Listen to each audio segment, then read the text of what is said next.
thank you for your support. I mean, you've been very, very effusive with your comments and your words of encouragement regarding the Hope TV. Thank you for that.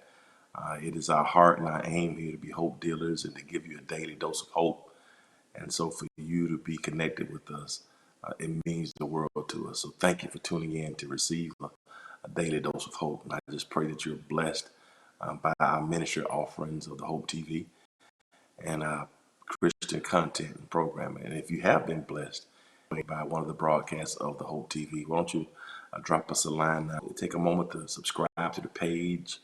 You can like the page. Please do that. It helps us with all the algorithms. Please like the page.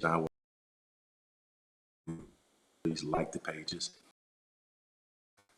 Somebody you need impressed, impacted by it. And so please take a moment now while you're watching on the Hope TV, follow the pages, send it to somebody that you know can be blessed by it. And I certainly appreciate you. And also, if you're not yet following our church, you can follow us at the House of Hope ATL on Instagram as well as Twitter. You also can follow us on House of Hope Atlanta on YouTube and House of Hope Atlanta on Facebook. You can follow me, Smith, on Instagram and Twitter at E. Dewey Smith, on Facebook, official page of Pastor E. Dewey Smith, official page of Pastor E. Dewey Smith. And so I want to thank you so very much for your support. And it is my prayer today that as you're viewing this during the time when the family that it be Israeli and Israelite genocide, his mother Jochebed, his father Amram, time when they were supposed to have had him killed, they protected him in the house and didn't kill the baby boys because the Pharaoh wanted all baby boys killed. Amram and Jochebed did not kill that son Moses. They had two other children, Miriam and Aaron, and the son Aaron, daughter. And after protecting 3 months as a child, as an infant rather, she built the bulrush of an ark of bulrushes, placed him in the Nile River. Inevitably, he was discovered by Pharaoh's daughter, raised as Pharaoh's son, or Pharaoh's grandson. So he has a passion to see his own people free, and in so much that he would kill an Egyptian who was trying to hurt one of his own Hebrew brothers. The next day when he goes out and sees Hebrews fighting and tries to stop them from fighting themselves, they remind him of what he did with the Hebrew. And sometimes that's a good word. Sometimes I've discovered that sometimes your own people can be your worst enemy. Sometimes your own people can bring down. Only what you're doing inevitably is trying to be an emancipator and a liberator for the people. That's why Zora Neale Hurston once said, all your skin folk in my community, not on Sunday, just out hanging out. I want you to understand that we can't do it. We should be concerned about not to tell Pharaoh to release his people. Now, amazingly, as I said earlier, we saw Moses get that first passion or gift for delivering his people at the age of 40. He had the gift, but not the maturity and not the strategy. He had the gift, but not the know-how. And now 40 years later, after developing leadership skills and tending to the flock of his father-in-law Jethro, after he's matured in season, now God tells him, go back to the place that you ran away from 40 years ago. Because 40 years ago, you had the gift, but now you have the gift and the leadership and the wisdom to lead those people. And as you tended for these flock, now you got to go back and tend to my people and tell Pharaoh, let my people go. So now at the age of 80, does he go back into Egypt? The lamb should be without blemish. Take a lamb with no spots. Take a blemishless lamb, a male lamb. And when you get it, you keep it until the 14th day. And they should strike the blood on the sides of the doorpost where they should eat it. He says, so let it roast it, but they should make sure the blood of the lamb is on the doorpost. This really is an Old Testament foreshadowing of a New Testament dispensation. I won't get into it right now. We'll keep it relative to this. But I want you to put the blood of a blemishless lamb on the doorpost. And make sure you do it and let it remain until the morning. He says, because here's what's going to happen. He says, this is going to be Passover. He says, because this is 12:12. Make sure you get it. He says, for I will pass through the land of Egypt this night. And when I passed through the land of Egypt, I will smite all the firstborn in the land of Egypt, both man and beast, and against all the gods of Egypt I will execute judgment. I am the Lord. I'm going to allow some judgment to come because uh, you've developed some idol. Our relationships, our money can be an idol, and I believe that what this pandemic has done, this pandemic has stripped us away of a lot of the things in our lives that were idolatrous. And so I believe a byproduct of the pandemic is God may be allowing us to place Him back on the thrones of our lives, to realize that it's not in our cars, our jobs, it's not in our careers, even our churches that we have our being, but it's in Him that we live. It's in Him that we move. It's in Him that we have our very being. And so God says, I want to let you know that when that death angel passes through Egypt, I want to get right back to that just for a second.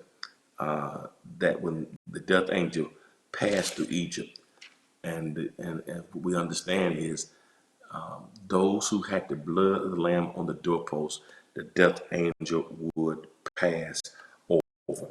Now I want to get to this right quick because it's very, very, very important. Verse 20, very, very key. Let me go to verse 21 for a second. Moses called the elders and told them, kill the lamb. Now, so God does Moses and Aaron nations, and now Moses calls the people, verse 21, the elders. He gives them, all right? He gives them instruction. Moses called for the elders of the Israel and said unto them, this is Exodus 12:21. Then Moses called for, take that blemishless lamb. I want you to get some supplies, right? I want you to make sure your house is covered with the blood, right? I want you to put the blood on the doorpost of your house. Here's another key thing. And none of you shall go out that door of his house until the morning. He says, what I want you to do is once you close that door, it's really, and it's going to really be an Egyptian quarantine. He says, I want you to shut yourself in for a moment. And don't you go out this door. I want you to stay in this place because tonight, this death angel is coming through here. And so it is amazing. I want you here's the thing that's ironic. I want you to make sure you hear this very, very carefully. And this is what I want to hang my hat on for this morning, The people that did not take the precaution didn't make it. The people that followed the instructions survived. Where there was not fellowship of those instructions, those people didn't make it. Now here's what I'm saying. I'm not saying that everybody who passed away by COVID-19 is because it did wrong. People are asymptomatic. I'm not saying that every single person, because the reality is, I'm not saying that God's judgment was being made evident in the life of everybody who died. Because the truth is, if COVID-19 is judgment for sin, every single person alive would have COVID-19. What I'm saying to you is that for the sake of this message and this morning, brothers and sisters, that the same way instructions were given from God to Moses, from Moses to the people, on how to better handle this plague and the pandemic that was coming, that those who followed those instructions and took the precautions were able to survive. Don't be in a hurry to go out and get back to normal senselessly and needlessly without ensuring that we don't follow the process. My whole point is this: God's deliverance is not just based on his power, but it's also based on our practices and our priorities. We can't tempt God and be so slow and be so quick to not understand the seriousness of this situation. And brothers and sisters, I want to just speak over your life today, that I believe that by the power of God, that God is getting ready to shift some stuff on our behalf. I believe by the power of God that what happened is what I want to get to. That it was after the plague that the children of Israel were able to leave Egypt. It was after this plague that the 30-year period of captivity came to its end. It's no surprise that I believe that we're now in the 400th year of Africans living in this country. That's no surprise to me. And I believe that even as a result of this pandemic, that a shift is happening. I don't know why. I can't tell you why I feel it, but I believe that this whole world has been disruptive and disrupted. And for something in me tells me that it's going to be a new season for those of us who can discern and be like the men of Issachar and discern the times and make the necessary adjustments. I believe that when this is over, some radical shifts would have taken place in our lives, just like it radically changed for these Hebrews after 400 years of captivity in Egypt. Something in my spirit tells me that although we may not can see it right now, it's difficult, it's dark, but something tells me right now that when we come out of this, our lives will never be the same. That we can benefit positively if we be wise, use the precautions, and take advantage of every resource available to us. That if we would get the necessary wisdom, take the precautions, apply the blood to our doorposts, and utilize wise principles, that some of the stress and pressures and bondage that we've been in, I believe this pandemic may be the thing that releases us. I wish I could tell you why I feel it. I wish I could see the perfect picture of actually what's going to happen, but it's in my spirit. I believe with everything in me that some things are getting ready to shift right now on our behalf. I believe with everything within me that God is up to something that we can't see right now. I believe with everything in me that God's going to give us beauty for ashes.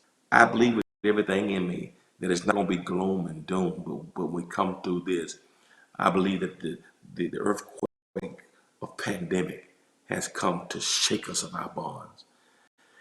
And the shackles and handcuffs and the stocks are getting ready to fall off our feet. Hallelujah. Hallelujah. I want you to agree with me right now that some things are getting ready to shift in my life.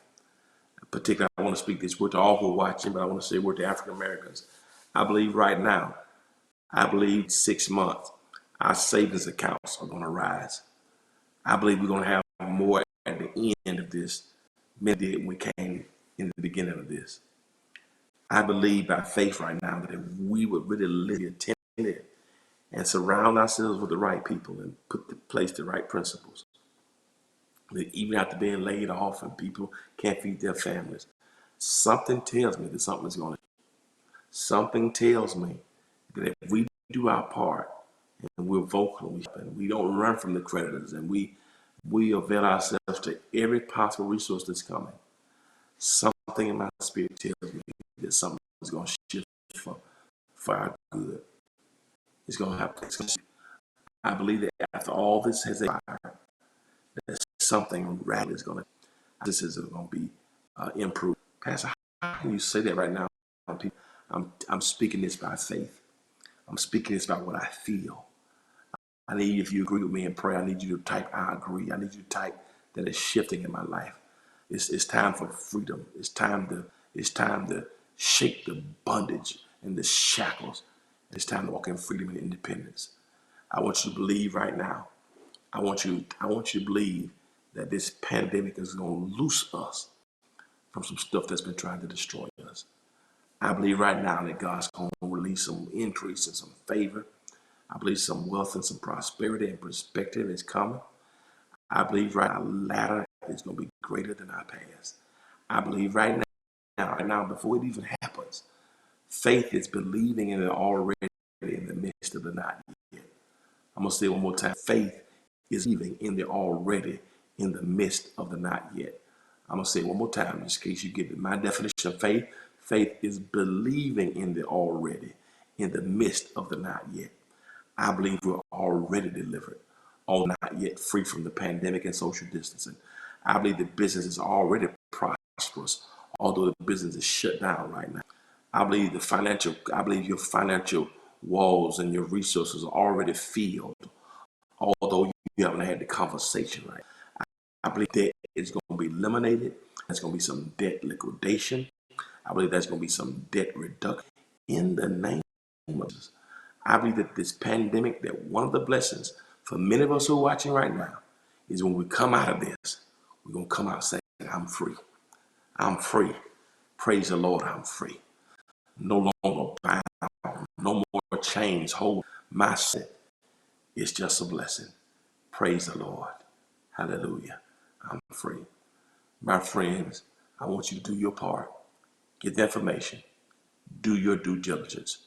Get the blood and sprinkle the blood on the doorpost. Go in that house and shut the door. Don't come out that door until the death angel is over. And believe by faith that once it's passed over, that every demonic trick that's been assigned from hell to snatch your joy and your peace has to release you. And you're going to get ready to walk in the newness of life. It's your time, my friend. Courage. You know this. Not right now, but weeping still endures for the night. But joy is coming in the morning. You've been watching this episode of Morning Dew. Be encouraged. Joy is getting ready to come in the morning. I love you so much. Until we meet again, keep holding on.